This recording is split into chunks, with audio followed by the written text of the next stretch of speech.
It is time for another professional match of StarCraft 2, and what I got for you today is a Zerg vs Protoss on Newkirk Precinct. Spawning in the bottom left corner with the red Protoss pieces, one of my personal favorites to watch. He is known as Neeblet. Sometimes I guess he goes by the name of Neeb. That is, you know, one of his options as well. He seems to switch that out every now and then. And his opponent, spawning in the bottom right corner of the map instead, playing with the blue Zerg pieces, he is known as Nerchio. Now real quick, in case you are unfamiliar with either of those players, they are absolutely amazing at what they do. Nerchio, widely considered to be the current rank 1 non-Korean professional StarCraft 2 player. He's got roughly 250,000 in earnings in prize money alone. And, I mean, he's currently got 67% win rate in the Zerg vs Protoss matchup, which is very, very, very significant.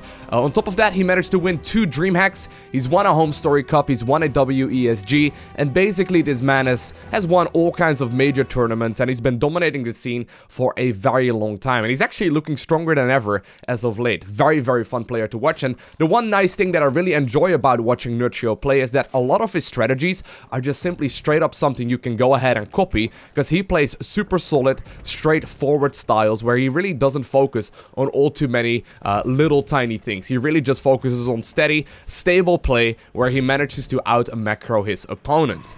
Neeblet, on the other hand, of course, also an extremely powerful and very good player as well. Last year in particular, he ended up winning a Kespa Cup. Now, the Kespa Cup was a predominantly Korean favorite tournament. They had a couple of invites to non-Koreans as well, but for all of the years that they've done that, and for most of the Korean tournaments where that was a thing, the Koreans just sort of dominated it, and, you know, they ended up taking that with relative ease. However, Neeblet last year managed to take a Kespa Cup and very dominantly, like, basically handle off all of the Koreans that were participating in that tournament. And ever since then, I have been a massive fanboy. He's currently also got a 67% win rate in Protoss versus Zerg, and as far as the current statistics go, he is currently known as the third best non-Korean player in all of StarCraft 2, which may sound like much worse than, like, first, you know, in non-Korean StarCraft 2, but honestly, he is still an absolute force to be reckoned with, and these guys face off all the time. They're very, very well known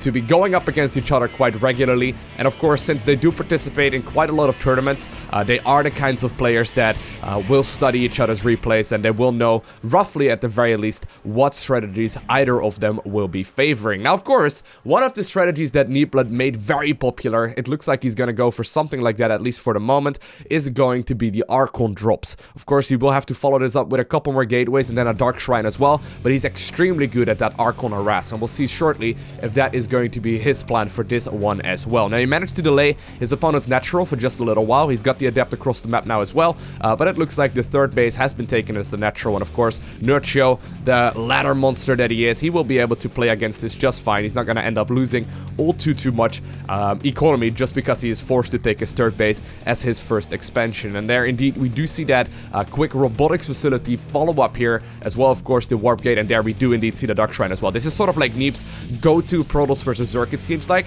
He really popularized it, right? So I love seeing this kind of style. So, indeed, he is adding on gateways now as well.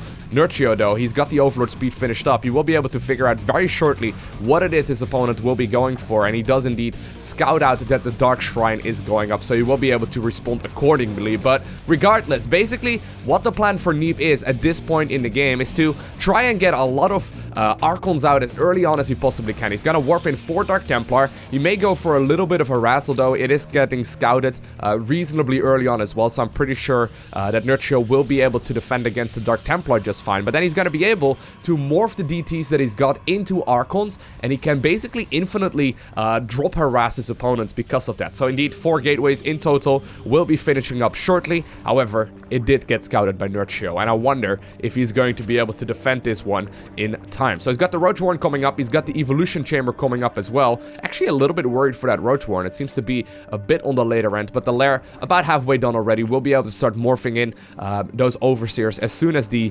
Dark Templar will be able to make their way across the map. Of course, there are Spore Crawlers ready to defend against this as well, and the unit production has indeed started. But of course, here we do see that Warp in, by the way. The nice thing, he's actually gonna go for some DT harass. Interesting. I don't know, he's gonna morph him straight into Archon. I was gonna say, like, he did get scouted really early, but of course, the Archons have a significant amount of their health in shielding. As a matter of fact, they've barely got any life when it comes to their normal hit points, and the shields obviously regenerate. So with proper micro, you can keep these units alive for a very, very long time. As a follow-up, he's going for that third base as well, so this is nowhere near all-in, just a little bit of a harass. And, you know, obviously Neeb, being a very good player and being the player that he is, has got some of the best control. The pickup radius on that Warp Prism, very good. You can kill tons and tons of Zerglings here. Nice little bit of pickup micro there already. Trying to lower down these Queen's HPs, and he does indeed almost get a pickup there. However, 2 transfuses do indeed go down. Now, that Warp Prism is a little bit low in HP, but as you can see, it is starting to regenerate life already at this point in the game as well. So, he's going to continue this harass for a little bit longer. What exactly is going to be his follow-up? He's got a few sentries that are being warped in now as well, can be used defensively here for a while, but Neeb may very well be able to pick up this expansion. Look at that. That does so much damage. There's no way he's going to be able to save that expansion because, of course, on this map, Nerchio is forced to pick up the units and actually defend several locations at once. He's desperately trying to add on a couple of units here as well, but actually a slight supply block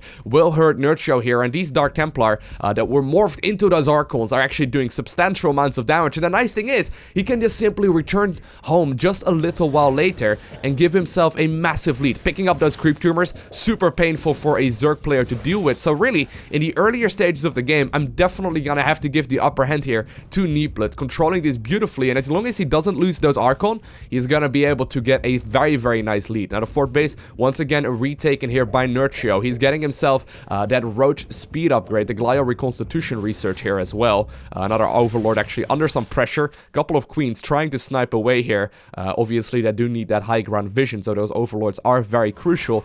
But here's the main thing, right? Neeb is building up a very staggering army now already, and this is very shortly gonna be a very nice lead for him, because you can see the supply counts already. This is not a point that Zerg wants to be in, and Neeb is known to not be giving away any of this kind of lead very, very easily. Now, of course, Warp Prism still trying to harass to the best of his abilities, picking up whatever he can. Very beautiful pickup micro, picking up there at the very last seconds, and as soon as the Queens come in, the Warp Prism is already gone.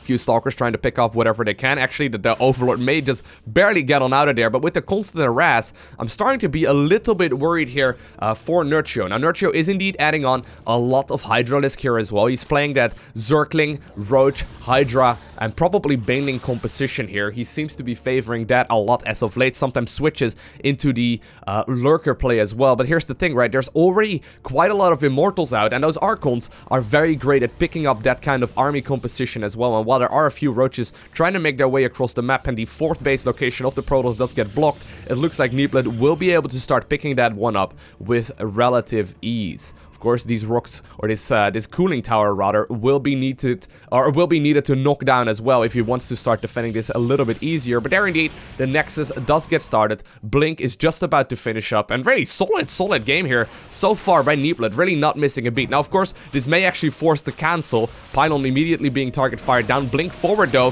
very aggressive with a lot of those Hydralisk dropping in from the back as well. They're gonna try and see whatever damage they can. Killing that Pylon will force the Photon Overcharge to be gone, and I think, yeah, it looks like Neeblet for the time being is just simply gonna go ahead and cancel that expansion, making sure that he does not lose any kinds of significant amounts of forces with his Archons, as well as the Immortals out of position. Blink forward once again, nice force fields, will be able to pick up a couple of those Roaches and a few of those Hydralisks as well. It looks like the retreating path, however, will be blocked off. Nice move there by Nerchio, and the fourth base eventually will go down. Now here indeed, we do see the roly-poly upgrade, the centrifugal hooks here for the Banelings that gives them a little bit more HP, but more importantly makes them move around the map while rolling, which very much so makes the connections a little bit easier, and this will all comes down to all of the control here from the Protoss. If he manages to micro this accordingly, I mean, the supply lead tells the tale right here. You never really want to be in that situation as a Zerg against the Protoss. If the force fields are spot on and the Banelings cannot connect,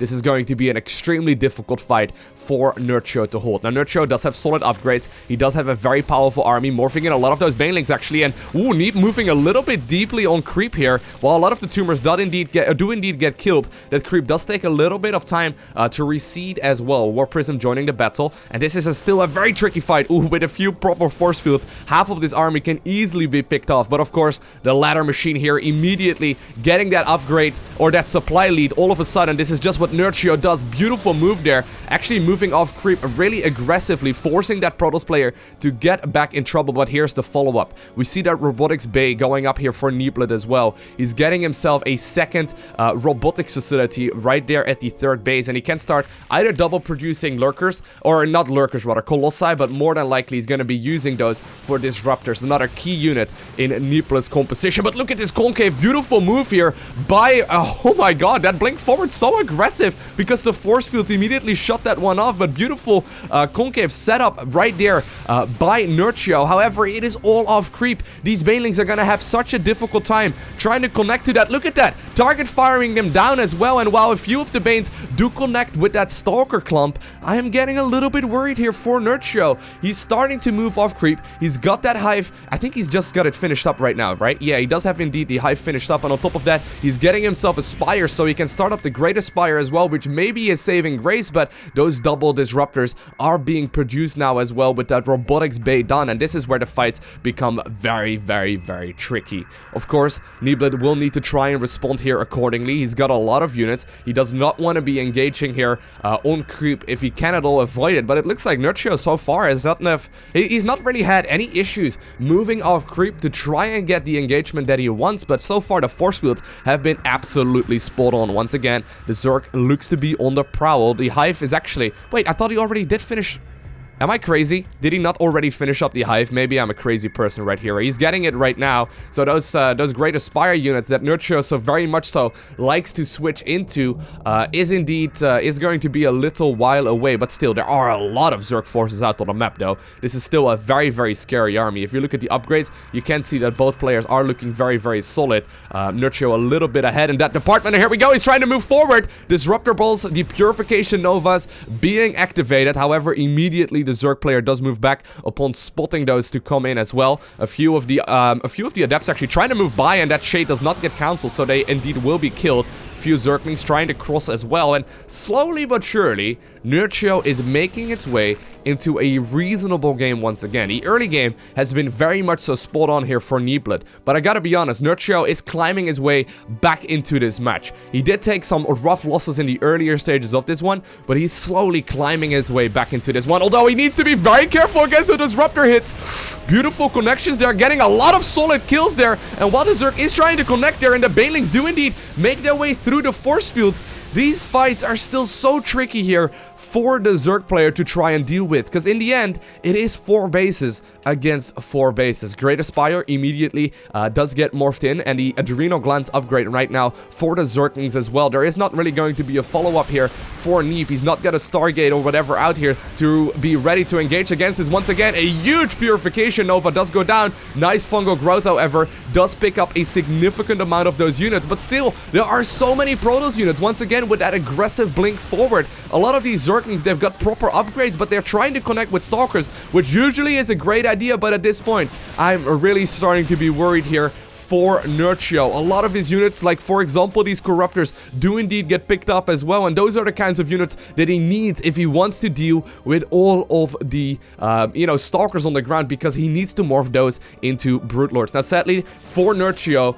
rather sadly here for Neeb, he does not have an Observer anymore, and a lot of the units are actually connecting now as well. Looks like Neeb is trying to make a push for it. He's making his way towards his opponent's natural. A lot of the drones even pulled off the line as well, and 8 of them do end up falling. But look at these forces though. Nerchio trying desperately to basically control to the best of his abilities, but look at that, the blink forward once again picking up a significant chunk of all of those units. Stalkers trying to connect to the best of those units as they can. A few of the oh my god, a few of the Hydras do indeed end up falling, and Nerchio ends up leaving that game without a GG. So sadly right there for Neeb, he did not have an Observer there at the very end, so the Banelings and the Zerglings definitely were a threat, but it looks like he did not care. He secured himself a 5th base location there as well, and Neeb really with like a spot-on game there. Maybe we can talk about is like Sentry Micro to be slightly, like,